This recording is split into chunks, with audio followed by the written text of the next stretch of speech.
Hello, welcome back. This week in Chapter 2, we're talking about operations with integers.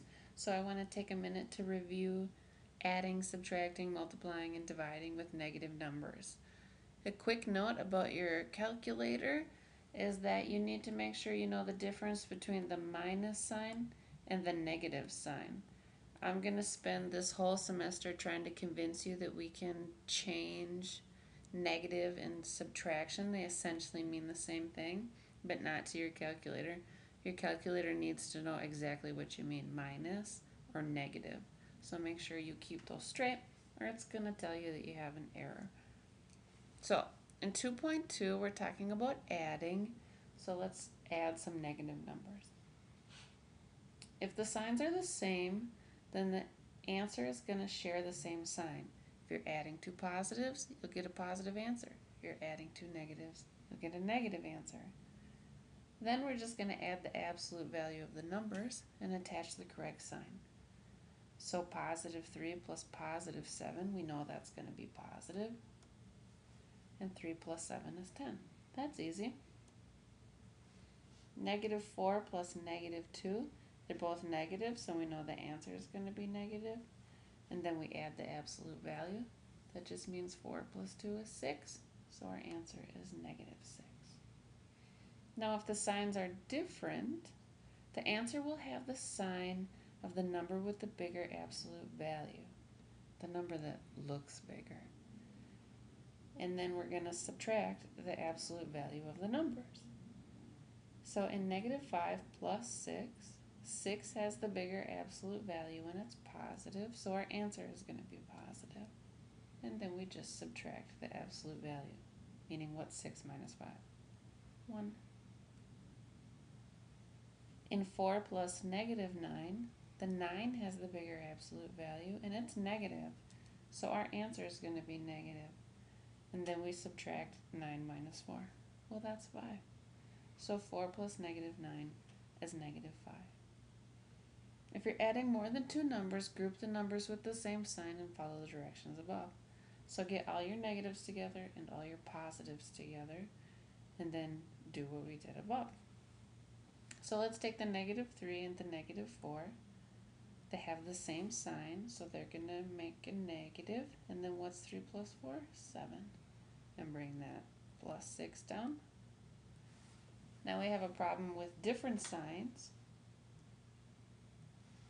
The 7 has the bigger absolute value and it's negative, so our answer is going to be negative. And then we subtract the absolute value, meaning what's 7 minus 6?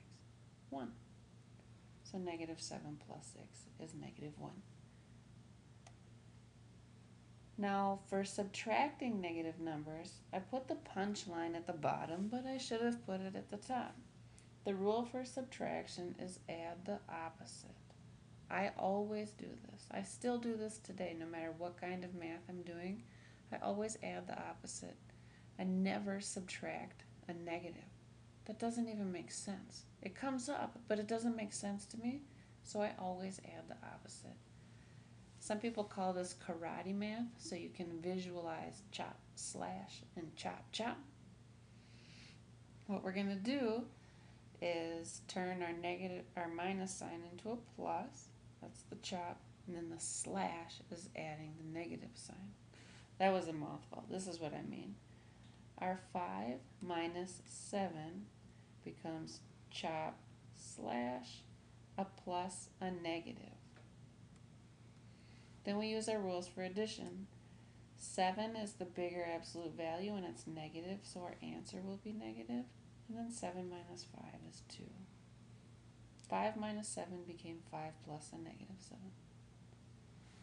Underneath here we have negative 6 minus 8, and the chop slash, we're going to change that minus to a plus and add the negative. Here we go.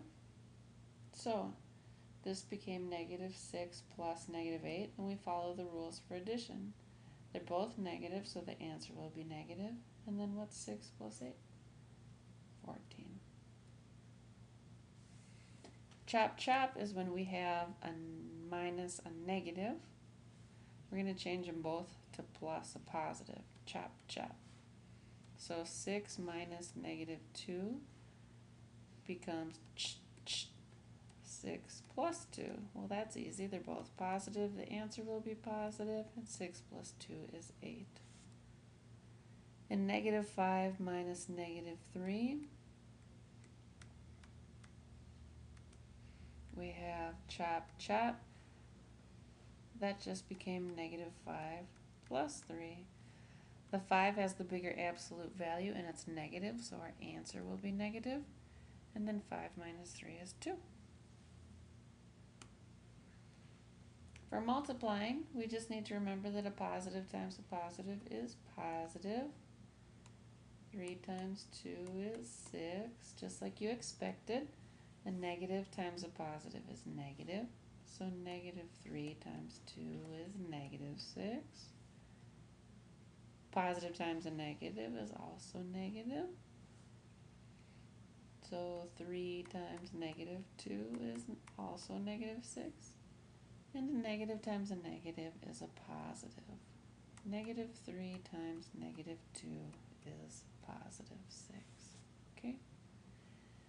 Another thing to note is that you can have any combinations of positives and negatives will still multiply to cancel each other out, or 2 negatives make a positive. So these two here, they're going to make a positive, and then we have 1 left over. So essentially we have a positive times a negative left over, and that's going to give you a negative. If we look at this next one, these 2 negatives are going to multiply to make a positive. These 2 negatives are going to multiply to get a positive. These 2 negatives are going to multiply together to make a positive. So all of our pairs of negatives became positive, and the whole answer is going to be positive. You might want to play with that a little bit on your own if I went over that too quickly. 2 negatives make a positive, so wherever they are, if you have an even number of them, your answer will be positive. If you have an odd one left over, like we did over here, your answer is going to be negative. Now, dividing negative numbers follows the same rules as multiplying. So, negative 6 divided by 3 is negative 2. Negative 6 divided by negative 3 is positive 2. We have a negative and a negative. Our answer is going to be positive. A negative divided by a positive, our answer is going to be negative. Now that's a lot of material to cover in one day, but I'm hoping it's a review and that this will make your operations with integers a little bit easier. Let me know if you have any questions.